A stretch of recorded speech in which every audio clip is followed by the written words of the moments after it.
નમસ્કાર. New vision school online ક્લાસમાં આપ સર્વેનું હાર્દિક સ્વાગત છે. આપણે ધોરણ 7 વિષય હિન્દી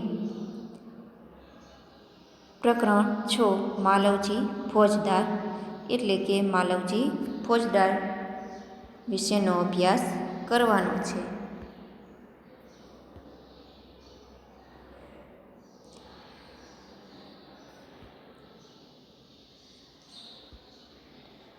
विषय प्रवेश. प्रस्तुत एकांकी में एक छोटे बालक मालवजी फौजदार की निर्भयता, प्रतिज्ञा पालन, कर्तव्य भावना और मातृ प्रेम प्रस्तुत किया गया है. साथ में मराठा साम्राज्य के महाराजा छत्रपति शिवाजी की उदारता और राष्ट्र प्रेम को उजागर किया गया है. शिवाजी महाराज के सेनानायक तानाजी की स्वामी भक्ति को भी प्रस्तुत किया गया है.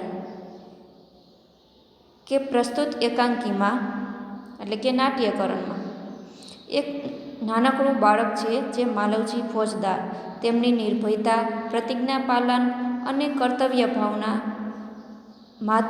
માતૃપ્રેમ પ્રસ્તુત કરવામાં આવ્યું છે. સાથે સાથે મરાઠા સામ્રાજ્ય મહારાજા છત્રપતિ શિવાજી છે તેમની ઉદારતા અને રાષ્ટ્રપ્રેમ આમાં ઉજાગર થઈ રહ્યો છે. કે શિવાજી મહારાજ કે સેનાનાયક તાનાજી તેમના મિત્ર કે સ્વામી ભક્તિ આમાં પ્રસ્તુત કરવામાં આવી છે. પાત્ર શિવાજી, માલવજી, તાનાજી અને દરબાન કે જે નાટ્યકરણ સ્વરૂપે આપને આપવામાં આવેલું છે. તેમાં પહેલા દૃશ્ય તો તેના આપણે પહેલાં શબ્દાર્થ જોઈ લઈએ.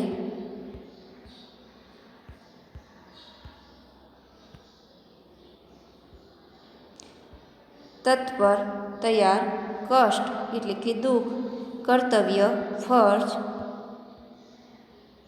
મુક્ત, મોહિત,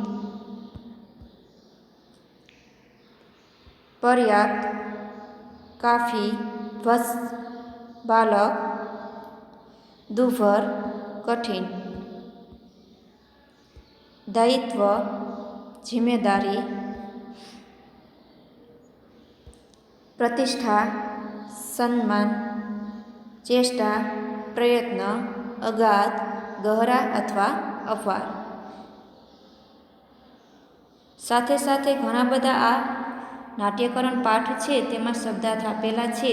તો આપણે જોઈ લઈએ કે તત્પર એટલે કે તૈયાર, ભયાનક એટલે કે ડરાવના, મલના એટલે મસલના, રગડના, વાર એટલે કે આક્રમણ, હમલા, દૃષ્ટિ એટલે કે નજર, વસ એટલે કે બેટા અથવા બાલક, ગંભીર એટલે ગહરા, સ્વર એટલે આવાજ, અપરાધ એટલે ગુનાહ, દંડ એટલે કે સજા, ભોગના એટલે કે સહન કરના, निर्भयतापूर्वक એટલે કે નિડરતા से, चाल ढाल, चलने का तरीका, व्यवहार, सत्यवादी એટલે કે સચ બોલने वाला, अवश्य એટલે કે જરૂર, हानि એટલે નુકસાન, ચેષ્ટા એટલે પ્રયત્ન અથવા કોશિશ, પ્રતિષ્ઠા, સન્માન, ધબ્બા એટલે દાગ અથવા કલંક, દુર્ભર એટલે કઠિન અથવા મુશ્કેલ, વધ એટલે કે હત્યા, કષ્ટ એટલે કે દુઃખ અથવા મુસીબત, કર્તવ્ય, ફરજ, સરાહના એટલે કે પ્રશંસા, દિખાવટી એટલે કે બનાવટી, રોષ એટલે કે ક્રોધ,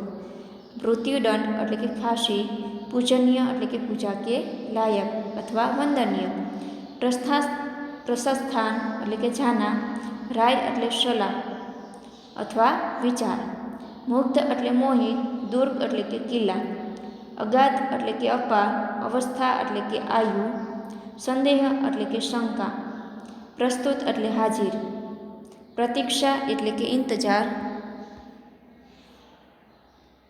ઉપસ્થિત એટલે કે હાજર, સમસ્ત એટલે સંપૂર્ણ, ભાર એટલે જિમ્મેદારી, વ્યાકુલ એટલે કે બેચેન.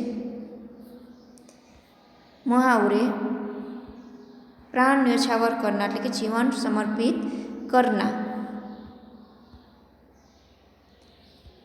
વધ કરનાર, હત્યા કરનાર અથવા માર ડાલના. हिम्मत न पड़ना, बात न होना अथवा बात न कर सकना। जीवन दान देना, जिंदा जाने देना।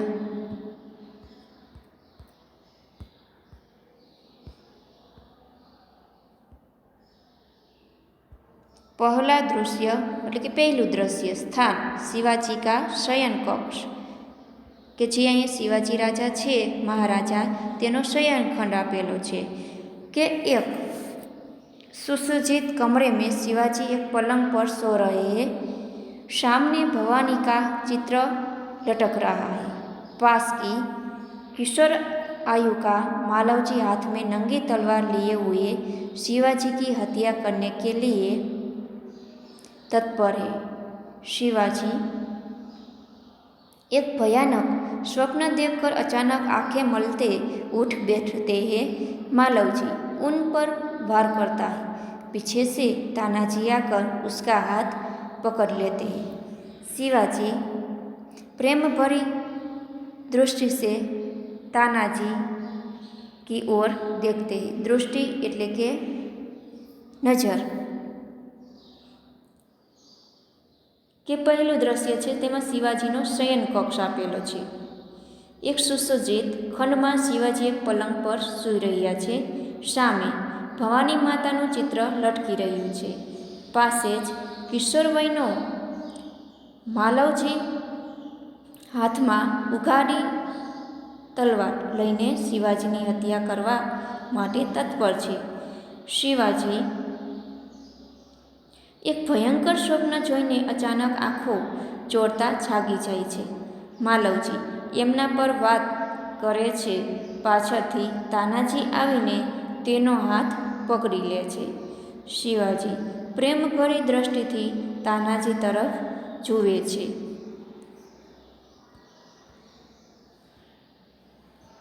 शिवाजी आश्चर्य करते हुए तुम कौन हो बस? शिवाजी किए छे नवाई पामता तू कौन छे बेटा अथवा बाळक?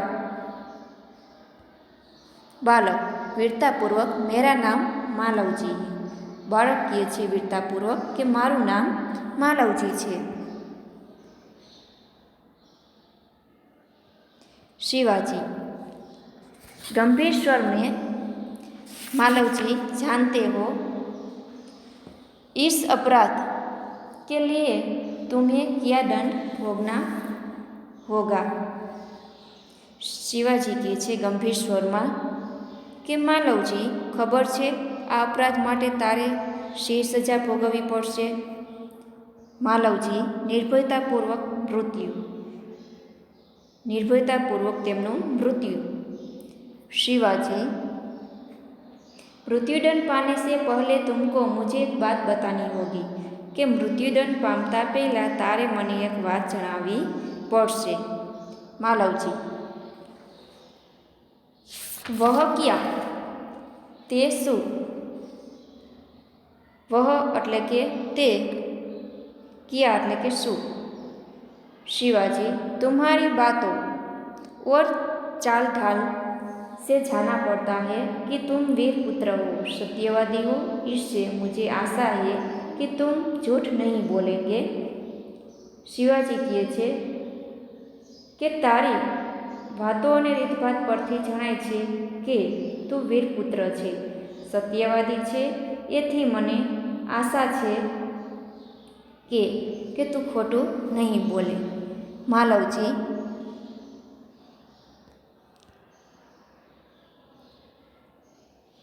जो बात सत्य है उसे मैं अवश्य बता दूंगा, इसमें छिपाने की क्या बात है?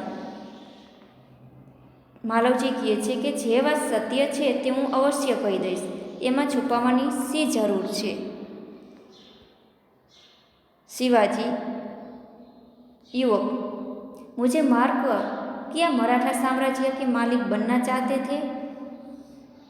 युवक मने मारीने तू मराठा साम्राज्यनो मालिक बनवा ઈચ્છતો હતો? मालवजी नहीं। मालवजी કહે છે ना। शिवाजी क्या मैंने तुम्हें कोई हानि पहुंचाने की चेष्टा की थी? क्या मैंने कभी राष्ट्र की प्रतिष्ठा पर धब्बा लगाया है?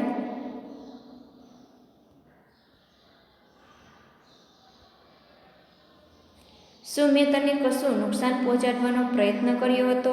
શું મેં કદી રાષ્ટ્રની પ્રતિષ્ઠા પર કલંક લગાડ્યું છે? માલવજી: महाराज, यह सब कुछ नहीं। महाराज, એવું કશું નથી।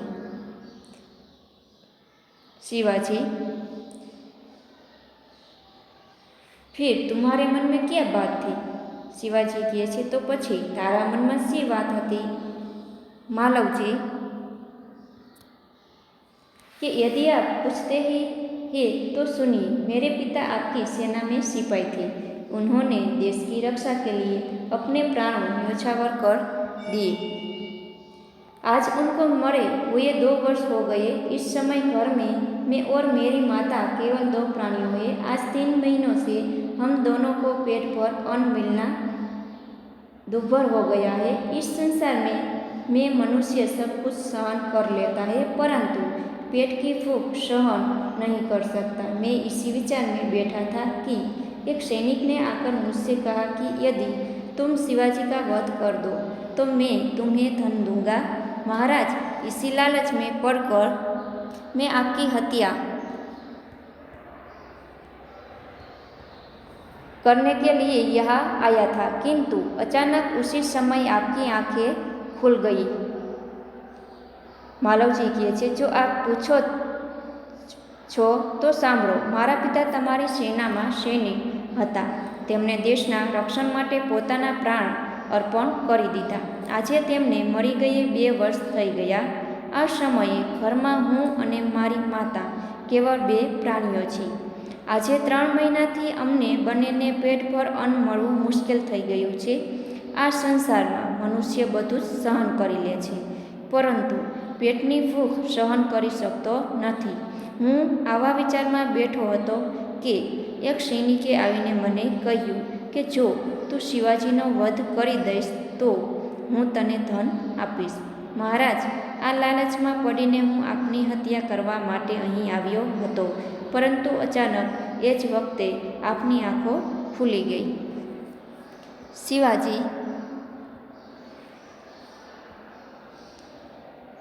कि जब तुम्हें इतना कष्ट था तब तुम्हें मेरे पास क्यों नहीं आई? शिवाजी કહે છે, જ્યારે તને આટલું દુઃખ હતું ત્યારે તું મારી પાસે કેમ ન આવ્યો? તો વિદ્યાર્થી મિત્રો, આજે તમારે હોમવર્કમાં પ્રકરણ 2 हम भी बने महान, તેમાં આઇડલમાંથી પેજ નંબર 14 ઉપર પ્રશ્ન નંબર 12 सचिन तेंदुलकर पर निबंध लिखिए અને પેજ નંબર 15 ઉપર પાઠ 3 સચ્ચા હીરા તેમાં પ્રશ્ન નંબર 1 તે તમારે હોમવર્કમાં લખવાનો રહેશે। હવે પછી આગળના વિડીયોમાં અભ્યાસ કરીશું। અસ્તુ।